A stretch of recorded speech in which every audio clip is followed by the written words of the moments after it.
Meus irmãos, boa noite, a paz do Senhor Jesus. Gostaria que você abrisse a sua Bíblia no livro de Mateus, o Evangelho que escreveu Mateus, capítulo 25.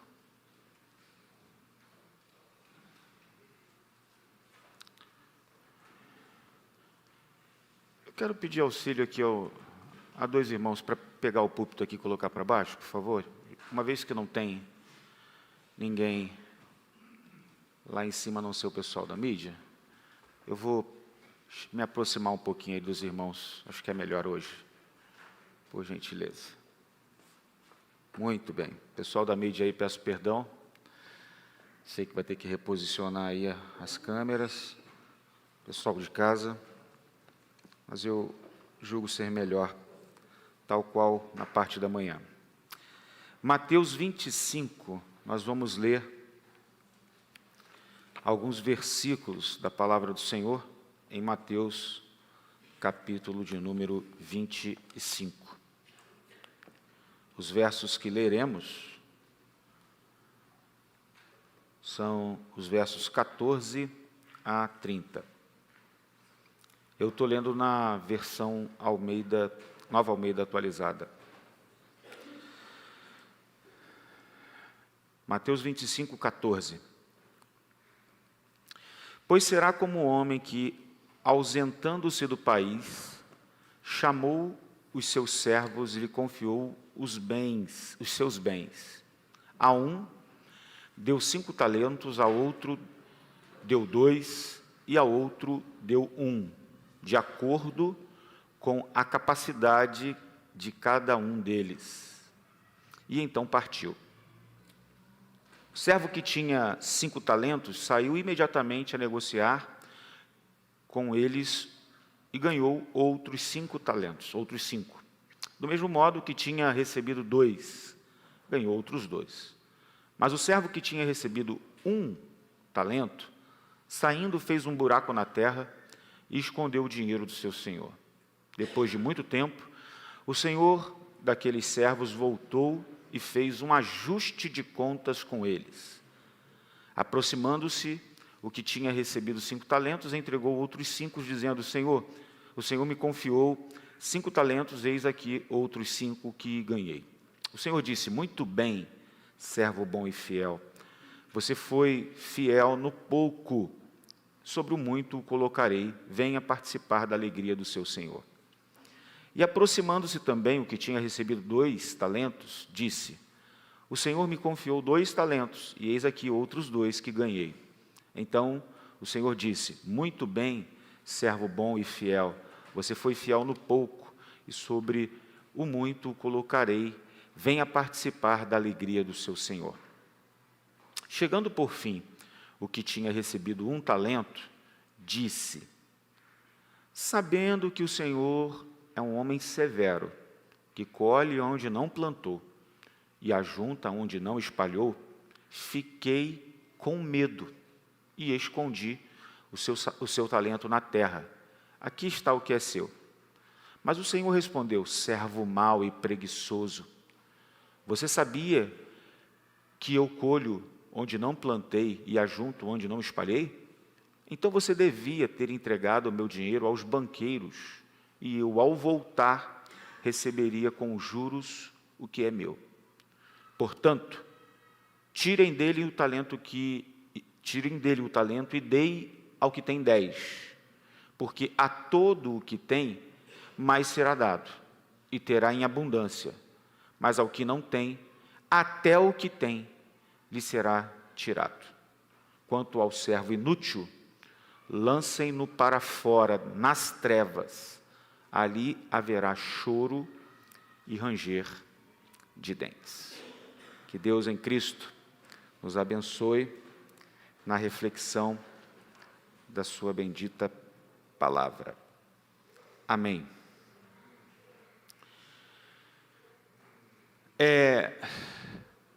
Uma das coisas que sempre me intrigam, ou me intrigaram quanto à vida futura, sempre foi se haverá ou não igualdade perfeita em tudo, ou haverá graus de felicidade e alegria no céu. Alguns podem dizer certamente, no céu todos seremos iguais. Bem, em um certo sentido, eu creio que sim. Todos os que ali entrarmos, nós fomos pecadores aqui na terra, e naquele momento de então ali, nós estaremos no céu, tendo sido salvos pela graça bendita do nosso Deus. Obviamente, isso é igualdade. Outra coisa também, todos nós vamos dever a nossa salvação ao Senhor. Sim ou não? Todos fomos salvos soberanamente, eleitos por Deus, e estaremos lá não pelas nossas próprias obras, mas pela salvação que pertence ao Senhor. Isso também nos traz igualdade. Outra coisa interessante, que eu também acredito, é o objetivo final da salvação. Todos fomos salvos para gozarmos da presença de Deus e glorificarmos eternamente, para sempre, na pessoa do seu Filho Jesus Cristo, que é o Rei eterno. E isso também nos traz igualdade, a questão do objetivo, da finalidade da salvação. Amém. Mas, quando eu leio a Bíblia, especialmente esse texto da parábola dos talentos, que está dentro do contexto do discurso da volta de Jesus, do fim dos tempos, eu percebo que haverá algo que a gente pode classificar como desigualdade no céu. Uma diferença, em algum grau. Como assim? Sim, pode até parecer estranho no primeiro momento, mas as Escrituras ensinam essa doutrina dos degraus da glória. Quando Jesus vier,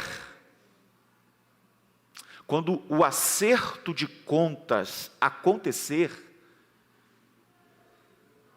quando Jesus voltar para recompensar seus servos, alguns destes receberão recompensas, galardões maior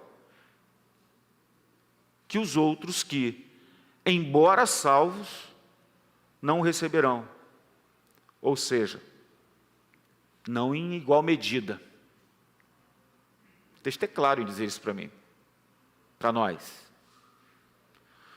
Todos serão julgados de acordo com as suas obras. Todos serão julgados e receberão a recompensa pela fidelidade de sua vida aqui. A diferença é determinada pelo grau de fidelidade demonstrado pelo redimido enquanto este esteve vivo e servindo aqui nesta terra. E essa é uma questão de extrema importância. Mas antes, deixa eu só dar um toque nos irmãos importante aqui, de interpretação bíblica. Ontem nós tivemos uma oficina aqui. Tivemos aproximadamente 40 irmãos da nossa igreja inscritos nessa oficina. 30 e poucos, 40 irmãos.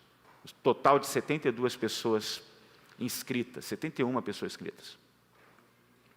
Eu preciso deixar claro algo importante para aqueles que participaram ontem e também para aqueles que não participaram. Que para entender uma parábola, a gente deve entender o propósito de Jesus ao contar essa parábola. Uma parábola é geralmente uma história narrativa fundamentada no mundo real, que é usada para provocar o público. Parábolas podem ser difíceis para nós, porque elas são usadas tanto para confundir, como também para clarear as coisas. Confunde para os ímpios e clareia para os salvos. Para realmente a gente entender uma parábola, nós precisamos entender seus vários contextos. O contexto cultural, detalhes culturais que são estranhos à nossa cultura, entender seus vários contextos de uma maneira geral, o contexto circunstancial, detalhes que a gente pode perceber ali que explicam conversas, enfim, decorrentes daquela cena, daquela história, e o mais amplo contexto, por exemplo, o grupo de parábolas, o ensino associado ali próximo, como os personagens na história, o público descrito em outro lugar, enfim, a gente pode conhecer o contexto geral. E uma vez que nós nos envolvemos nesses contextos, podemos identificar o conceito central do porquê Jesus contou aquela história, do porquê Jesus contou aquela narrativa. Hoje de manhã nós pregamos sobre uma parábola. E duas perguntas são importantes. Com quem Jesus está falando? E por que ele contou essa parábola aqui, nesse momento aqui, nesse livro, nesse lugar? Então, uma dica para todos nós é que a gente precisa ler a parábola por ela mesma e aprender os detalhes da parábola, culturais, que a gente vai precisar para explicar, para entender, para interpretar, procurar detalhes, proximidades, sessões narrativas, o contexto imediato, enfim, a gente precisa ver isso, os personagens que são retratados, como são retratados. E aí a gente tem essa parábola aqui, que de acordo com Mateus, Jesus dirigiu-se aos seus discípulos. E ao falar sobre o final dos tempos, o capítulo 24, 25, você vai ver que ele está falando sobre o fim dos tempos. E ele prosseguiu com algumas parábolas relacionadas à sua volta. Tudo isso aconteceu 2 ou 3 dias antes da celebração da Páscoa, que começa no capítulo 26, versículo 2. Por sua vez, Lucas vai registrar no capítulo 19, versículo 12 a 27, que é uma parábola correlata, paralela, que Jesus ensinou a parábola das 10 minas, depois de ter deixado Jericó. E ao se aproximar de Jerusalém, pouco antes, ou no próprio domingo de Ramos. E essa parábola, ela se assemelha à dos talentos, embora as duas não sejam idênticas. E com base nessa estrutura e no assentamento histórico dado a elas pelos evangelistas, além da própria finalidade das parábolas, cremos que Jesus as ensinou em 2 diferentes ocasiões. A parábola dos talentos é a mais longa registrada no Evangelho de Mateus. E ela relata, de maneira resumida, pormenorizada, a conversa entre o Senhor e os seus servos. E a conclusão, um tanto longa, ligada às outras parábolas dentro do sermão escatológico. A parábola dos talentos nos mostra que foram confiados 5 talentos a um servo, 2 talentos a um outro servo e 1 talento a um outro servo. Por quê? Porque um senhor que possuía muita coisa, muitas posses, ele reuniu esses 3 servos e comunicou-lhes a sua ausência do país por um longo período de tempo. E então ele confia o talento. Mas o que vem a ser talento? Hoje, a gente usa a palavra talento para falar do quê? Para se referir a um dom natural que uma pessoa tem, não é verdade? Assim, se uma pessoa possui um talento artístico, é uma pessoa criativa, E geralmente ela é muito admirada, porque possui um talento artístico. E a gente fala que talento é esse dom natural. Porém, no Novo Testamento, talento é uma transliteração do termo grego para uma quantia ampla de dinheiro. Ou seja, Trata-se de uma moeda de uso frequente e regular na época e representa determinado valor em dinheiro, em espécie. Uns falam que devemos pensar em talento como que uma quantia de um salário anual, outros, eu acredito nisto, falam que o talento equivale ao salário de um trabalhador em 6.000 dias, aproximadamente 20 anos de trabalho.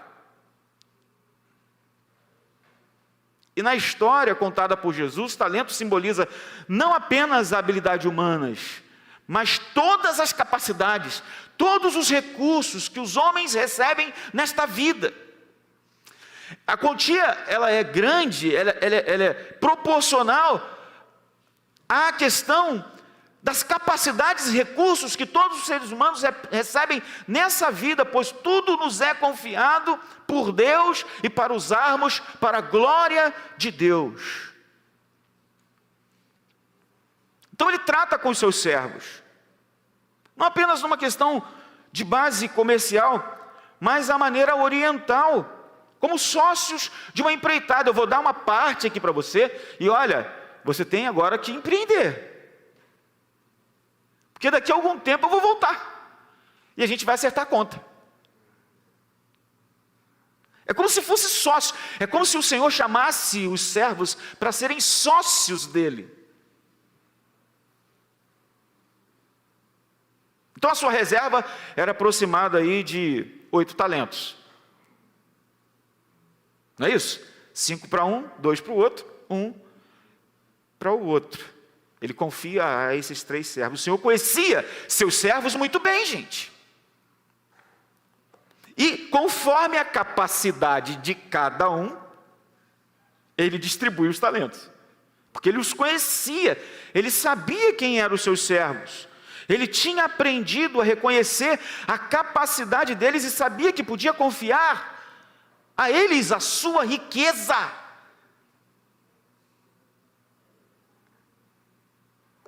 E ele esperava que estes servos empregassem bem o dinheiro, de modo que quando voltasse, pudesse recompensá-los por aumentar seus lucros. Assim ele deu ao primeiro servo 5, ele deu ao segundo servo 2, e ele deu ao terceiro servo 1. E com certeza, contratos foram feitos, acertando as condições combinadas entre as partes. O capital naturalmente pertencia ao Senhor, em troca o Senhor poderia recompensar o servo adequadamente, e eles poderiam esperar novas participações na sociedade. De quem era o talento, gente? De quem era? Do Senhor. Ele chamou os servos para ser sócio deles. Combinou. Os servos teriam recompensa por granjear, por empreender bem o dinheiro do Senhor. E qual é a mensagem, a história, a narrativa aqui? Que o primeiro servo investiu bem os 5 talentos. E logo havia dobrado a quantia. Assim fez também o servo que recebera 2 talentos. Empreendeu bem e dobrou. Mas aquele a quem fora dado 1 talento, no entanto, o texto diz que ele teve medo. O texto também diz que ele foi preguiçoso.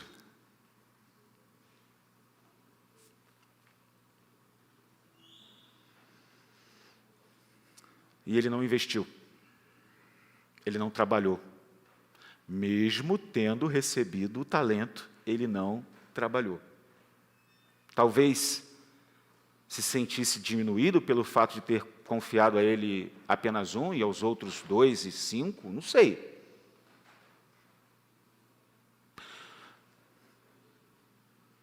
texto vai dizer que ele sabia que o seu senhor era um homem rigoroso e que exigia lucro, mas o lucro conseguido com um talento seria pequeno em comparação ao lucro obtido com 2 talentos ou com 5 talentos.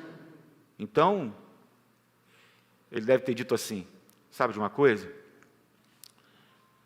Embora eu tenha recebido esse talento para trabalhar com ele, embora eu saiba que o Senhor é rígido,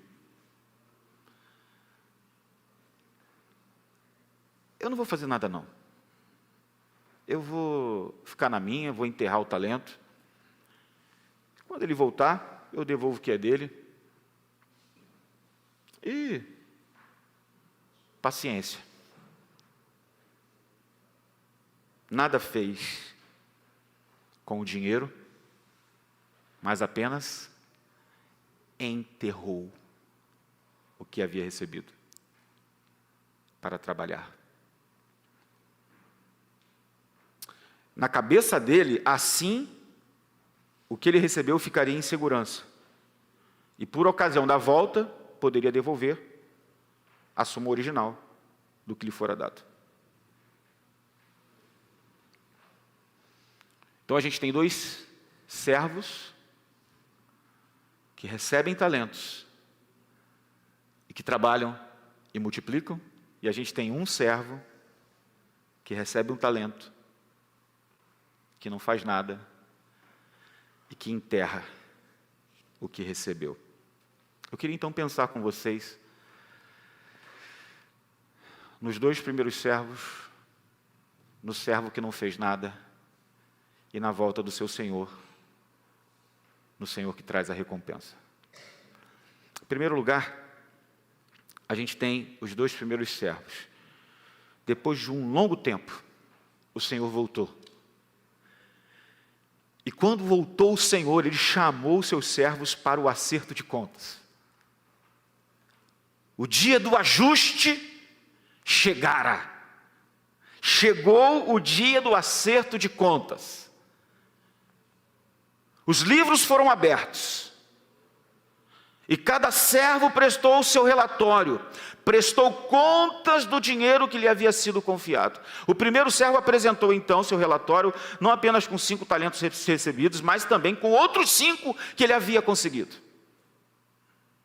Devolveu ao seu senhor o capital e o lucro, totalizando quantos talentos? 10 talentos. Ele entregou ao seu amo uma grande quantia de dinheiro que provava, sem dúvida alguma, que tinha sido digno de confiança. A confiança que tinha sido nele depositada, ele honrou. E ele não quis chamar a atenção para si mesmo. Com simplicidade, fez seu senhor notar seus 5 talentos adicionais. Está aqui, Senhor. Está aqui. O Senhor me deu tanto, eu te dei esse aqui. Ó, como é que eu te devolvo? Com simplicidade, com humildade. E qual foi a resposta do Senhor?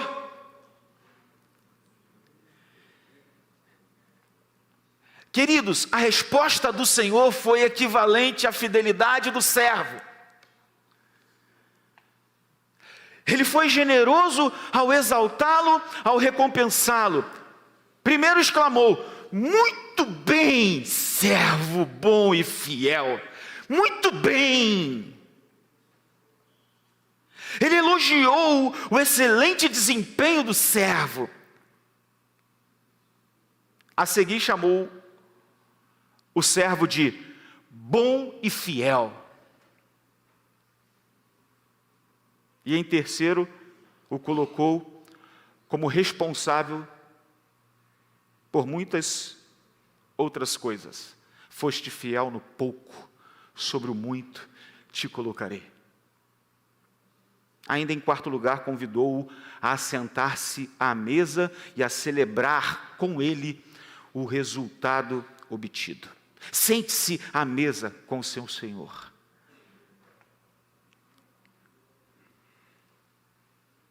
Que maravilha isso, gente. Veio o segundo servo. Apresentou-se diante do seu senhor com seus relatórios. 2 talentos, multiplicados em mais 2 talentos, que ganhara de investimento, e apresentou ao seu senhor. Também este servo não procurou chamar atenção, não, para si mesmo, não fez isso. O texto é claro em dizer que ele foi simples também. E o Senhor não foi menos generoso com o segundo servo do que fora com o primeiro.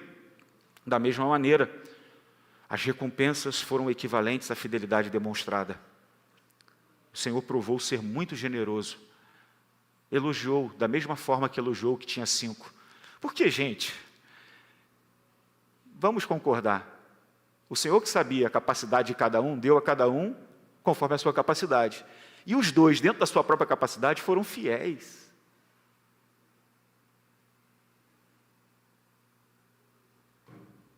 Não importa se tem muito, se tem pouco. O importante é ser fiel. O importante é não se deixar vencer pela preguiça. O importante é não se deixar vencer pela negligência. O importante é não se deixar vencer pela inércia.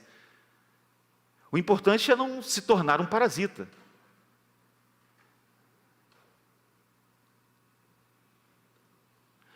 Por quê? Porque teve o outro servo. O terceiro servo se apresentou para prestar contas. Porque todos vão ter que prestar contas. Todos. Eu vou repetir. Todos terão que prestar contas. E não vai ser a mim não, tá, gente? Vai ser o Senhor. Todos. Ah, mas eu não recebi nada. Recebeu. Não, mas eu não sei. Recebeu. Talvez você não tenha recebido 5. Talvez você não tenha recebido 2. Talvez você só recebeu 1. Mas recebeu. Ah, recebeu. E você não vai ter desculpa. Como não teve desculpa esse aqui. Porque ele chegou com o seu relatório. E em vez de devolver o dinheiro que lhe fora confiado, como tinham feito os 2 primeiros, multiplicando, o servo começou a fazer um pequeno discurso. Esse precisa de discurso, gente, porque todos aqueles que são negligentes precisam se justificar. Ah, eu não consigo por causa disso, eu não faço por causa disso, aquilo, eu não posso, não, porque eu não tenho como, eu não sei o quê. Se justifica o tempo todo, mas quem é fiel faz e simplesmente faz e ponto final. Mas quem não faz, sempre tem uma desculpa, gente.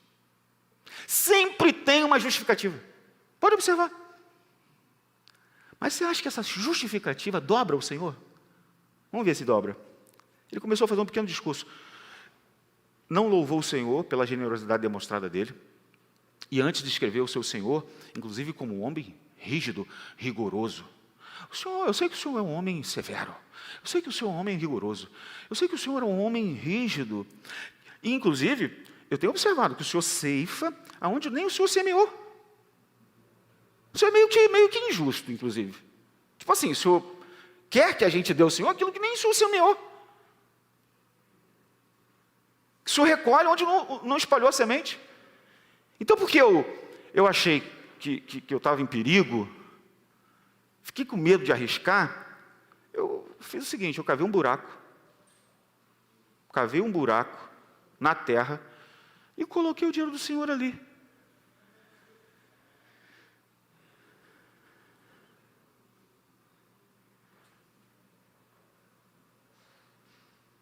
Por que o Senhor teve tão pouca confiança em mim, me colocando apenas um talento?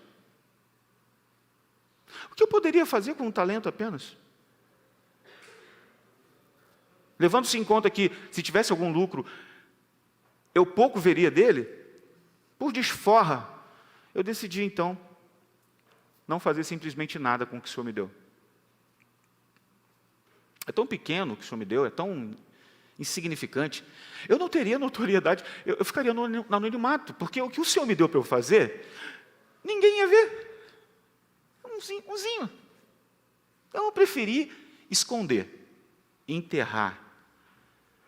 O seu discurso foi caracterizado pela contradição, porque ele falhou não entendendo a bondade do Senhor, mas vendo segundo a sua própria natureza invejosa e egoísta. Ele criou uma imagem do Senhor na mente dele. Ele criou uma narrativa.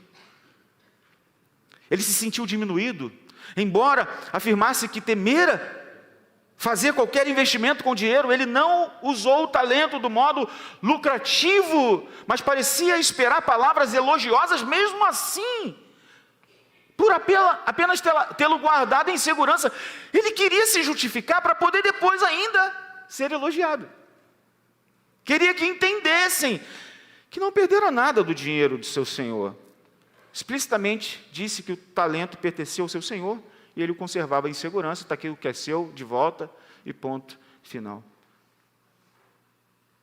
Por que o servo não guardou o dinheiro no banco, gente? O Senhor perguntou. Se ele guardasse pelo menos no banco, renderia juros. Provavelmente não confiava nos banqueiros inescrupulosos que podiam alterar ou invalidar o combinado. Talvez o servo estivesse motivado por um desejo de vingança contra o Senhor e por isso tivesse decidido não depositar o dinheiro num banco, porque, poxa, deu para o outro 5, deu para o outro 2 e para mim só 1, então vou me vingar dele. Não vou fazer nada, quando ele voltar, entregar o que é dele, ponto final. Embora o investimento envolvesse algum risco, ele sabia que o Senhor, ao voltar, poderia recuperar o talento com lucro. Mas ao enterrar o talento, ele privou o seu senhor dos juros que poderiam ser acumulados. Assim, quando o seu senhor voltasse, o servo poderia devolver apenas aquilo. Se fosse hoje, ele guardaria no colchão, gente, ou numa caixinha, alguma coisa assim, debaixo do colchão, numa caixinha. Chegou, está aqui, que é o seu. Só que quando o Senhor entregou a soma de 8 talentos a seus servos, ele mesmo se tornou dependente da honestidade e da lealdade dos servos. Se eles perdessem o dinheiro em transações comerciais, seria um homem arruinado. Compreensivelmente, parece bastante satisfeito com o primeiro, com o segundo,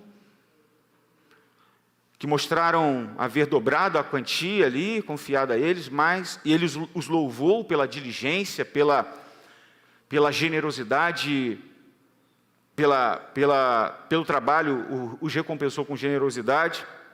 A chegada do terceiro servo, com um único talento, deixou claro ao Senhor que aquele servo havia julgado mal o seu próprio caráter, que tinha se equivocado ao depositar confiança nele, e que, em vez de recompensá-lo, tinha de puni-lo.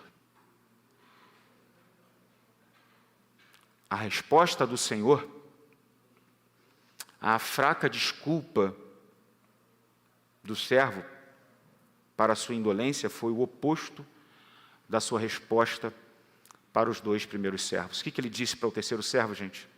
Servo mau,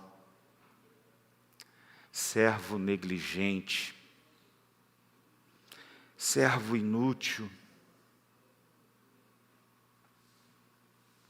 O servo foi julgado pelas suas próprias palavras. Palavras de louvor não podiam ser pronunciadas para aquele servo. O Senhor chamou o servo de mau, de negligente, criticou-o pela preguiça, pela falta de lealdade, pela falta de fidelidade. Mandou que se retirassem, que retirassem ele da presença dele. Não podia suportar tal negligência. Ele sabia que o seu Senhor esperava que os seus servos se esforçassem ao máximo. E de fato o Senhor era um homem que queria colher onde não havia semeado e que agarrava a oportunidade quando esta se apresentava. Por estas atitudes se tornou um homem duro aos olhos do servo indolente. E ele fez mais, irmãos, o texto é muito claro. Você foi infiel no pouco, o que você tem eu vou tomar e vou dar para aquele que tem feito com diligência. Você vai ficar sem nada. Mesmo tendo afirmado explicitamente que o talento pertencia ao Senhor, o que o servo preguiçoso disse pôs fim à relação servo-senhor. A sociedade com os outros 2 servos continuou, mas com este servo infiel, não. O Senhor cortou relação com eles. Agora esse servo é olhado como um devedor que tinha de pagar juros sobre o dinheiro que tivera nas suas mãos e que não fez absolutamente nada.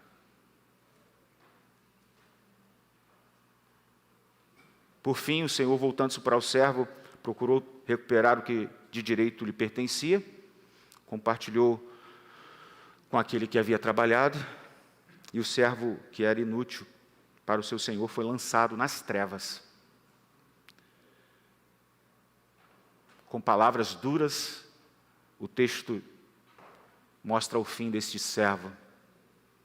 Ele foi lançado nas trevas, onde haverá choro e ranger de dentes.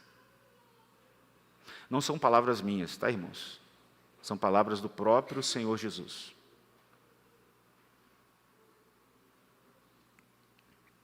O que essa parábola nos ensina?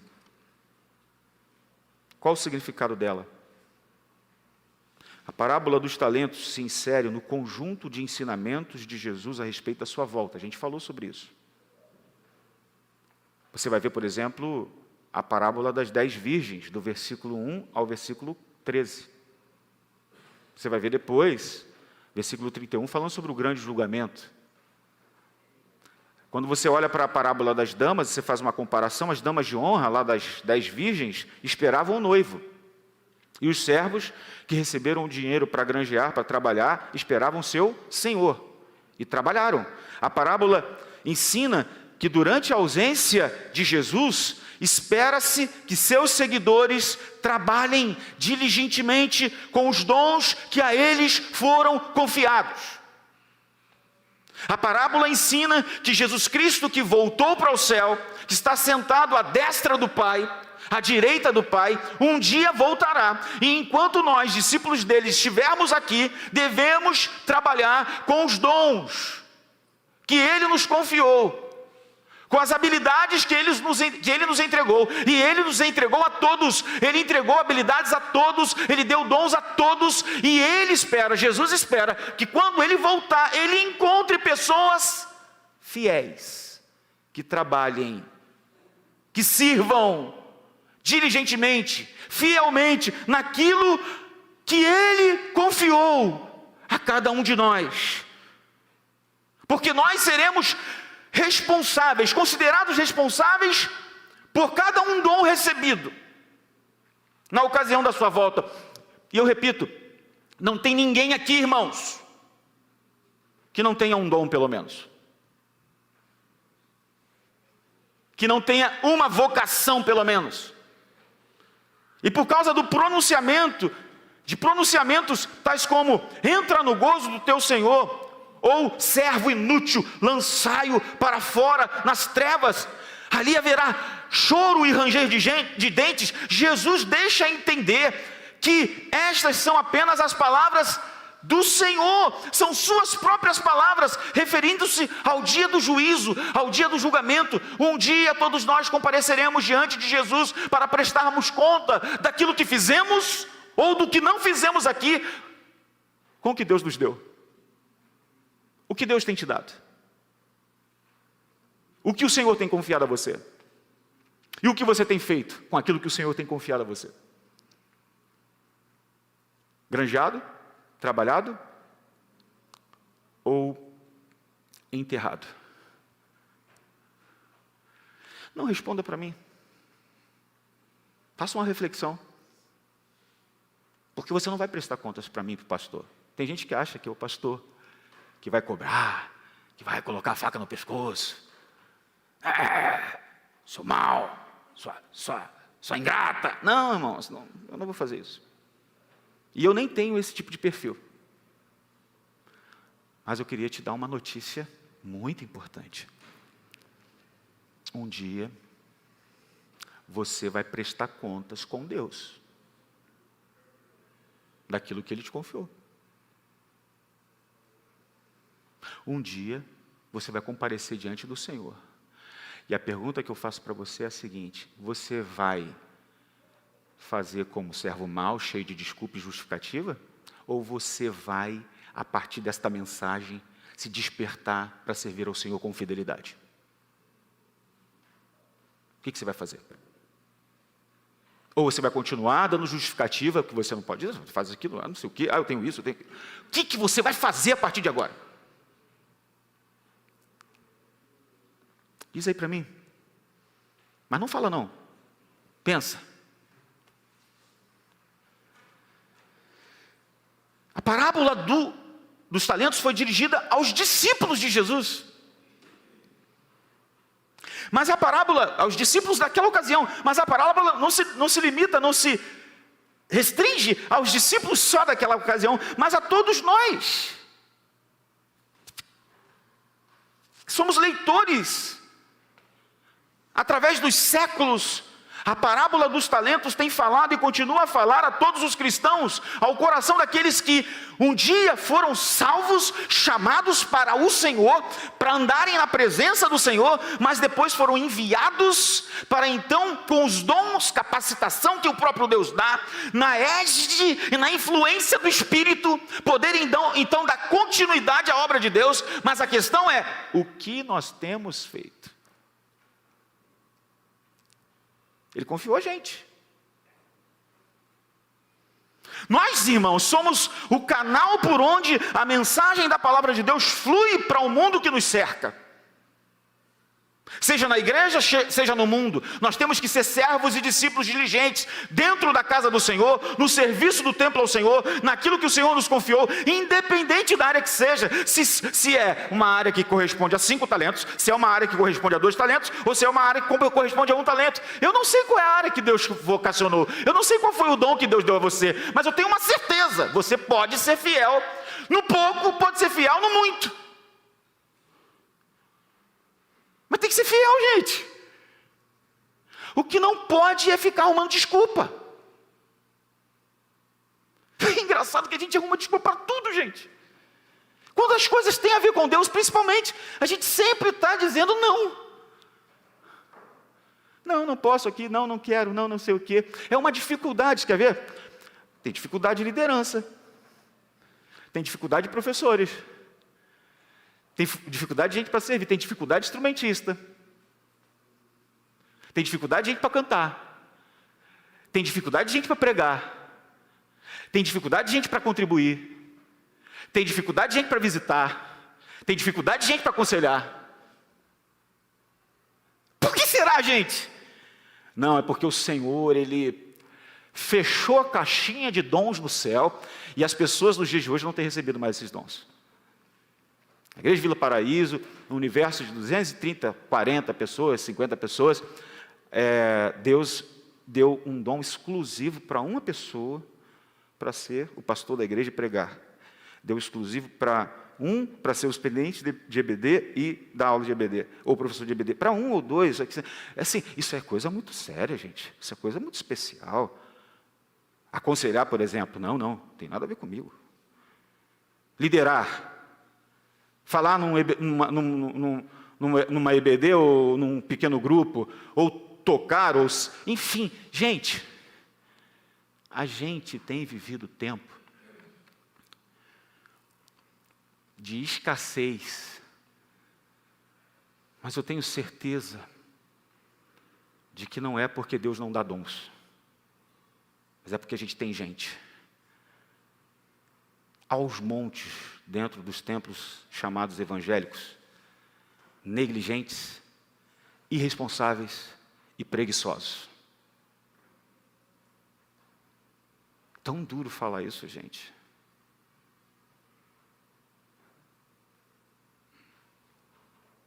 Tão difícil, né? Mas essa é a realidade. A gente tem tempo para tudo. A gente não tem tempo só para ser um servo, um discípulo fiel e diligente.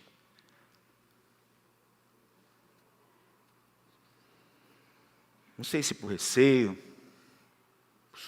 sobrepujarmos o amor, a confiança, a fé, eu não sei dizer. O medo.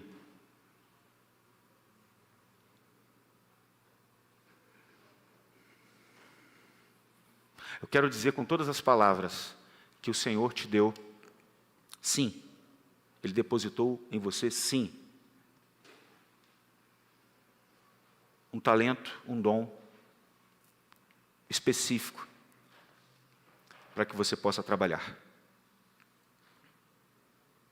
Agora, cabe a você despertá-lo.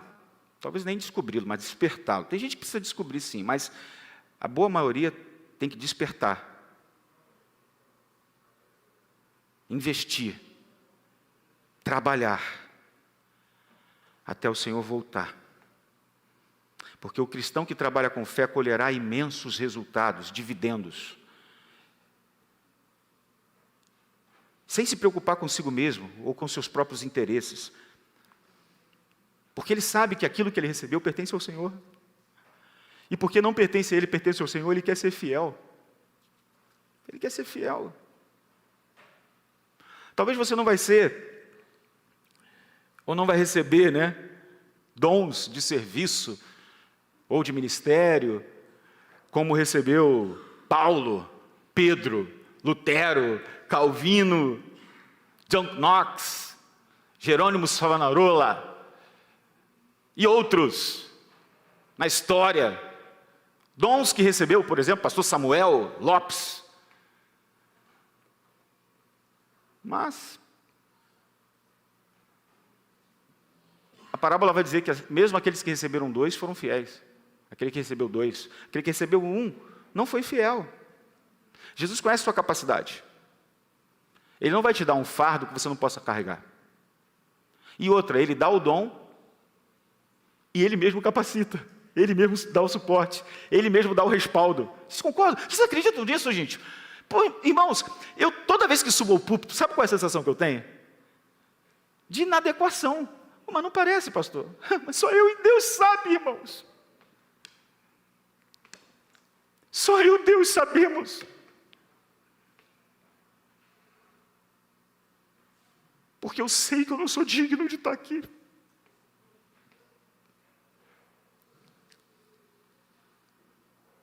Eu sei que isso aqui é um mero dom, irmãos. Isso daqui não tem a ver com a minha habilidade natural. Isso aqui não tem a ver com algo que eu, simples e puramente, desenvolvi. Porque eu estou aqui, porque olha só, eu fiz por onde? Não, irmãos. Isso aqui é graça. Em tempos atrás, eu estava na biqueira da boca de fumo, irmãos. Como é que eu vou me orgulhar de estar aqui?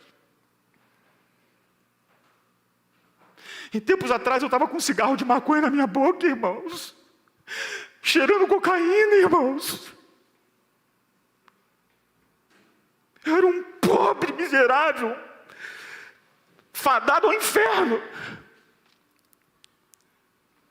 Mas Deus me resgatou com mão forte, me lavou com a lavagem regeneradora do Espírito, colocou um novo cântico no meu lábio, e eu que não lia nem gibi, passei a ler os livros e a Bíblia e me apaixonei.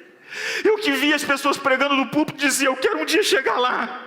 E o Senhor, pela sua infinita graça, me fez pregador do Evangelho, professor de EBD, me levou para o seminário, me fez pastor, e eu estou aqui não porque eu tenho poder e capacidade, mas porque Deus me deu esse dom, Deus me deu essa graça, Deus me deu esse talento. Então eu tenho que ser fiel, irmãos. Eu não posso deixar que nada e nem ninguém me atrapalhe de ser fiel a Deus, as circunstâncias, meus próprios pensamentos. Eu não posso, eu tenho que ser fiel, custe o que custar, doe em quem doer, em todo momento, até debaixo d'água eu tenho que ser fiel. Por quê?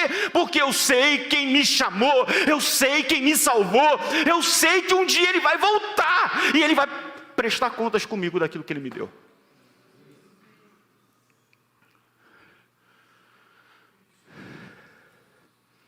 E você?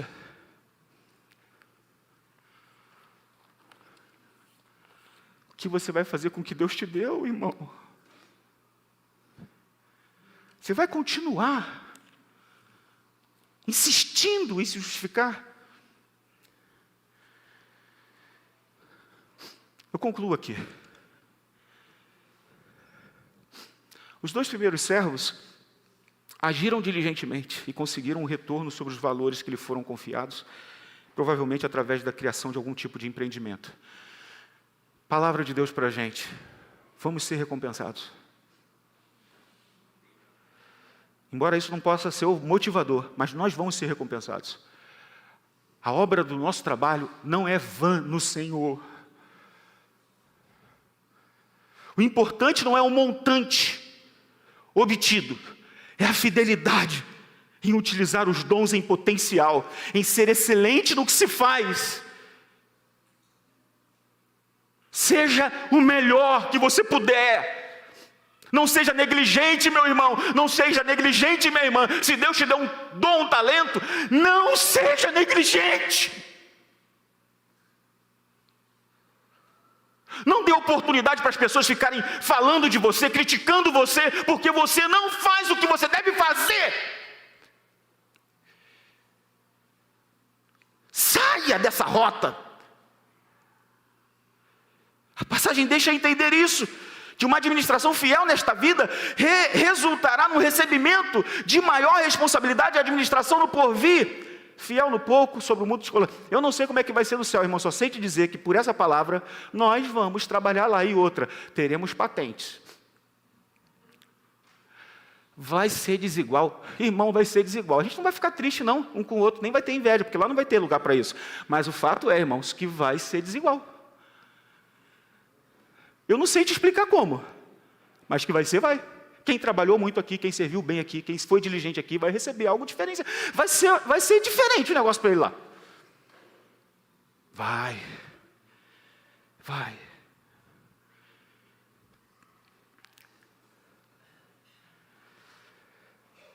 Agora, os infiéis não só não receberão o reino, mas também desperdiçarão todos os bens e talentos desta terra. A mensagem que eu estou pregando nessa noite tem por título: não desperdice o seu tempo e talento. Não desperdice. O servo não percebia o Senhor com fé e com bondade, mas como um mestre terrível, desmedido e injusto. Nossa percepção de Deus determina o fundamento de como a gente vive aqui. De como a gente administra o que a gente recebeu de Deus. Quer para o bem, quer para o mal. Você sabia que você não faz o que você tem que fazer porque você tem um problema teológico? Você não consegue compreender Deus da forma correta? Porque se você compreendesse Deus da forma correta, você já estava correndo para fazer aquilo que Deus mandou você fazer. Há muito tempo. Repito, para concluir, o ponto focal da parábola diz respeito à importância de ser um servo fiel em tudo que Deus confiou ao seu cuidado. Usar as habilidades dadas por Deus de maneira sábia, produtiva, é um aspecto vital do discipulado de Jesus, e isso será recompensado em oportunidades adicionais para servir a Deus de modo fiel e frutífero, seja aqui, seja no porvir. Que o Senhor use as obras dos seus filhos aqui para confirmar seu caráter e transformar a cada um de nós graciosamente em servos melhores e mais fiéis. Feche os seus olhos. Pai, muito obrigado pela Tua palavra, te louvamos por esta noite, te agradecemos pelo que o Senhor é, te agradecemos pela Tua palavra, o Teu Evangelho, agradecemos porque o Senhor tem insistido e o Senhor tem falado claramente conosco aquilo que precisamos tomar de decisão e missão. Senhor, eu não tenho poder para convencer ninguém a ser melhor, a buscar mais fidelidade, mais excelência. Eu não tenho poder para fazer isso, mas o Senhor tem. O Senhor tem poder para despertar pessoas. E pessoas que estão sendo despertadas hoje aqui, Senhor, eu sei que o Senhor há de usar para a glória do nome do Senhor. Pessoas que estavam paradas, que tinham enterrado o talento, vão desenterrar hoje. Eu creio nisso, Senhor, porque o Senhor não nos deixa enganar e a Tua palavra foi anunciada. E que sejamos todos nós uma igreja de discípulos fiéis para a glória e o louvor do nome do Senhor. para a alegria do seu santo nome, do seu próprio coração. Em nome de Jesus. Amém. Amém.